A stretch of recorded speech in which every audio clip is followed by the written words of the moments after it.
Congratulations. Thank you. Hard fought, but in the end, your emotions at the end, I suppose, told it all.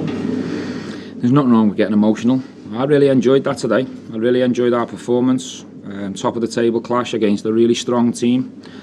You say we were made to work hard for it, but that was no surprise because Hibs have started the season strong. They're in a good place. Jack's got them well drilled and they're a good footballing team. So we expected the tough challenge. It could become a bit complicated after 8-9 minutes when we conceded a goal. But I thought that was against the run of play because I think for the majority of the game we've controlled it. We've played some really nice football and we found our invention and our variety in the final third, albeit against 10 men, but sometimes you sit here in the manager and sometimes it's harder against 10 men because there's more men behind the ball. So we're a lot closer to where we want to be after today's performance. So and listen, the support, the players, the staff, we're going to need each other to lift each other over the course of the season. So that was the reason why I wanted to show a bit of emotion at the end of the game and make no apology for that. Talk us through that emotion, because was it a sense of relief that, after an actual break, John Munson said that you asked the players to leave it all on the pitch because it was so important that there is that break coming up? Well, that's what I see my team do. I see Yanis Hadji bent over, struggling to breathe. I see Nathan Patterson going down with cramp. I see Scott Wright with 3-4 kicks with ice all over his body. Joe Aribo and Glenn Kamara, I had to offload them because they looked jaded with the effort they put in last week. But today we flipped our formation to be a little bit more aggressive, a little bit more front foot. We never waited today. We went after Hibs. The goal I thought was against the run of play, but it was a fantastic goal from Hibs' point of view. We need to defend that situation better. But the majority of the game and the big picture, I was really happy with our performance. Stephen, in terms of the way that the team responded, particularly in that second half, which was a big pressure situation, is that maybe something that comes from the confidence of being the champions, to be able to say that even if we're not playing at our best, we can gut this out, we can grit this out, we can work and get these points? Listen, we had to suck the blow up first and foremost. When you concede a goal and you're in control, sometimes that's a little bit more damaging. So it was all about our reaction. I thought we reacted in a really mature way. We didn't panic. We settled ourselves down after probably 5-10 minutes after conceding the goal. We've done our best to get in the game before the half-time whistle, but half-time gave us a chance to change a few things, lift the boys and get them to keep asking more questions and keep trying to work the goalkeeper. We had belief and confidence that we had enough time to turn the result round. But the players deserve all the credit for that because they're the ones that went out and provided the quality moments to get us back in the game. 2 number 9s with 2 fantastic headers, 2 fantastic assists, and the keepers had to make another 2-3 really good saves to keep us out. So it's a lot more like us, how I want it to look, a lot more inventive, a lot more exciting, and that's probably the game I've enjoyed the most so far this season. And it's because we looked a little bit closer to how I want it to look. Steve, we spoke on Friday about this state of flux so far this season, and I think that's another front three or a new front three you started with today.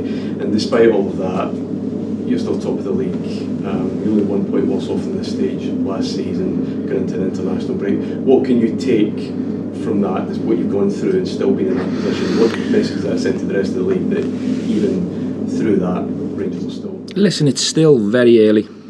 First and foremost, we can still improve and get better. We can still tweak. We'll keep pushing and driving the team forward, but we have to think that it's a positive place to be in, considering that we haven't maybe gone into our top gear or we haven't found that spark or that bit of life that obviously a lot of people keep mentioning. I appreciate that and understand it, but we have had to deal with a lot of different things. Injuries, suspensions, COVID. Yesterday the plan was to have Scott Arfield back in the team. He's picked up an illness from his daughter from school. Not COVID related, but what we found as a staff and what I've certainly found this season is curveballs are coming at you left, right and centre, and you've got to adapt and try and deal with that. And as a team and a squad we are, because we're in the place we want to be, but we can still get better, and that's the positive thought from my point of view.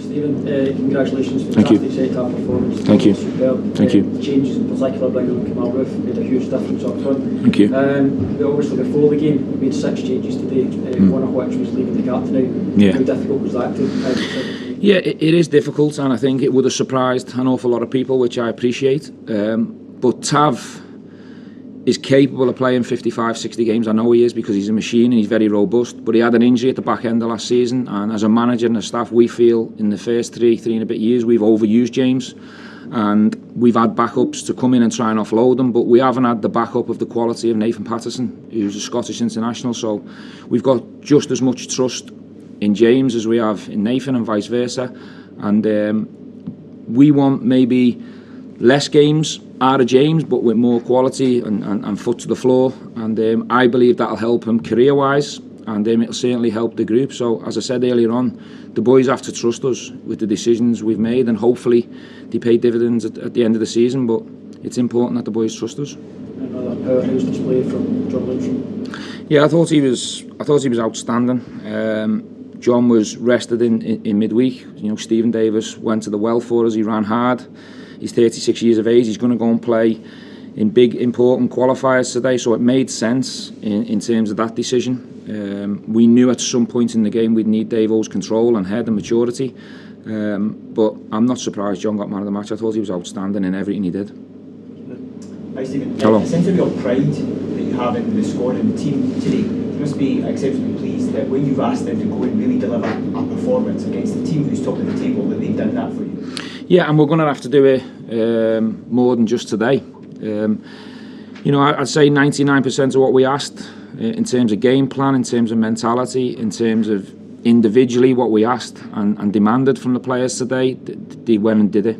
And not only did they do that, they done that after a big setback, because, you know, to concede in the first 10 minutes, sometimes that can, you know, take your game plan away. People can start doing different things, but the boys are showing that they're maturing, they're getting better, and with experience of last year, I think we're benefiting from that now moving forward. Stephen, could you your thoughts on the red card?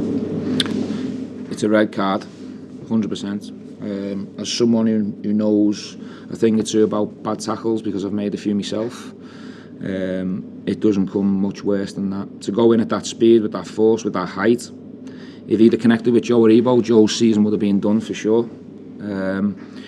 This kid done one very similar on Lasana Kulabai a little while ago, and he obviously hasn't learnt his lesson, and hopefully he learns moving forward, because he's let Jack down today and his staff and his players. The 1-0 up, he can play the ball.